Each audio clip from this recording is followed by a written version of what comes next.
বসো। না মাম্মা, আমি এইদিকেই বসবো। ঠিক আছে। ট্রেনে বসেও গেলাম আর জানলা সিটও পেয়ে গেলাম। ওই ওই, ট্রেন বল ট্রেন। ট্রেন। আজ থেকে তুই আমার গার্লফ্রেন্ড। এই শোন শোন শোন, মেকআপ বল, মেকআপ। মেকআপ। আজ থেকে তোর সাথে আমার ব্রেকআপ। চলো তাড়াতাড়ি চলো।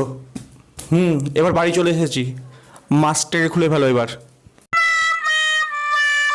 হ্যাঁ, তুমি কে আর আমার বউ কোথায়?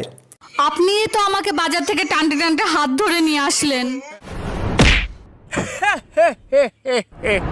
আরে একটু জোর লাগা বাচ্চা, কিছু তো মজাই পাইনু না। মজা পালি না মানে? আবে নিচে তাকিয়ে দেখ, মুতে দিয়েছিস তুই। আগে আমি গরিব ছিলাম, আমার পকেটে বাটন ফোন থাকতো না, আমি অল টাইম টাচ ফোন ব্যবহার করি। এ বন্ধু, তুই যে আমার থেকে পরশুদিন ফোনটা নিলি, ফোনটা দে, আমার দরকার। আরে হ্যাঁ, একটা ভিডিও করতেছি, একটু পরে কইতি। তোর ভিডিওর মায়ের বাবা, আগে আমার ফোন দে।